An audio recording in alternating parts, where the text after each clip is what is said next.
अस्सलाम वालेकुम वरहमतुल्लाहि वबरकातुहू। नाज़रीन किराम, अगर फजर की नमाज कज़ा हो जाए तो कज़ा कैसे पढ़ेंगे, नियत कैसे करेंगे, फ़र्ज़ पढ़ेंगे या सुनते भी पढ़ी जाएंगी, कज़ा किस वक़्त पढ़ी जाए, क्या ज़ोहर के साथ फजर की कज़ा नमाज पढ़ सकते हैं या नहीं, तो आज की इस वीडियो में मैं आपको मुकम्मल तफसील के साथ बताऊंगा। लेकिन इससे पहले एक बात जान लीजिए कि नमाज को बगैर किसी उज़र के कज़ा करना ये बहुत ही बड़ा गुनाह है।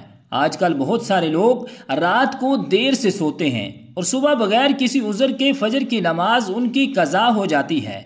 तो याद रखिएगा कि बगैर किसी शरई उज़र के नमाज को कज़ा करना ये बहुत बड़ा गुनाह है। नमाज की कज़ा भी लाजिम है और तौबा भी लाजिम है, और फजर की नमाज की तो बहुत ज़्यादा बरक़ात हैं। लेकिन अगर फजर की नमाज कज़ा हो जाए तो पढ़ने का क्या तरीका है? तो नाज़रीन किराम, कज़ा नमाज पढ़ने का बिल्कुल आसान तरीका है। सबसे पहली बात तो ये है कि अगर आप उसी दिन ही कज़ा नमाज अदा कर रहे हैं और ज़वाल से पहले कज़ा पढ़ रहे हैं तो इमाम मुहम्मद रहमतुल्लाहि ताला अलैह फरमाते हैं कि सुन्नतों की कज़ा भी करेंगे और फ़र्ज़ की भी कज़ा करेंगे। लेकिन इमाम आज़म अबू हनीफा रहमतुल्लाहि ताला अलैह फरमाते हैं कि सिर्फ फ़र्ज़ की कज़ा करेंगे और सुन्नतों की कज़ा नहीं की जाएगी। लेकिन अगर ज़वाल के बाद पढ़ेंगे तो सिर्फ फ़र्ज़ की कज़ा अदा करेंगे। और कज़ा नमाज की नीयत इस तरह करेंगे कि नीयत की मैंने 2 रकत नमाज फ़र्ज़ फजर कज़ा की वास्ते अल्लाह तबारक व ताला के मुँह मेरा तरफ काबा शरीफ के। याद रखिएगा कि असल नीयत दिल का पुख्ता इरादा है। ज़ुबान से नीयत के अल्फाज अदा करके नीयत करना ये ज़रूरी नहीं है बल्कि मुस्तहब है।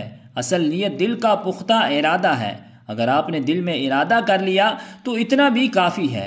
नियत करने के बाद तकबीर तहरीमा कहकर नमाज शुरू कर लेंगे। सबसे पहले सना पढ़ेंगे, फिर तावुज़ तस्मिया और फिर सूरत फातिहा पढ़ेंगे और फिर कोई सूरत मिलाएंगे और फिर रुकू और सुजूद करेंगे। तो इस तरह 1 रकत मुकम्मल हो जाएगी। और दूसरी रकत में सबसे पहले तस्मिया और फिर सूरत फातिहा पढ़ेंगे और फिर कोई सूरत मिलाएंगे और फिर रुकू और दोनों सजदे करेंगे और फिर कादा बैठेंगे। उसमें तशहुद, दुरूद और दुआ पढ़कर दाएं बाएं सलाम फेर देंगे। और कज़ा नमाज किस वक़्त पढ़ी जाए? तो नाज़रीन किराम, इस हवाले से जान लीजिए कि 3 मकरूह वक़्त हैं जिनमें नमाज अदा करना जायज़ नहीं है। नंबर 1 पर तुलुए आफ्ताब का वक़्त जो कि 20 मिनट होता है, और नंबर 2 पर ज़वाल का वक़्त, और नंबर 3 पर गुरूब आफ्ताब का वक़्त यानी सूरज गुरूब होने से 20 मिनट पहले का वक़्त। तो इन 3 मकरूह औक़ात के अलावा आप जब चाहें कज़ा नमाज अदा कर सकते हैं। अगर ज़ोहर की नमाज के साथ कज़ा नमाज पढ़ना चाहते हैं तो पढ़ सकते हैं, और असर की नमाज के बाद भी पढ़ सकते हैं, और मगरिब की नमाज के बाद भी पढ़ सकते हैं। यानी मकरूह औक़ात के अलावा जब चाहें कज़ा नमाज आप अदा कर सकते हैं। तो रब्बुल जलाल की बारगाह क़दस में दुआ है कि खालिक़े कायनात हमें अमल की तौफ़ीक़ और हिम्मत अता फ़रमाए।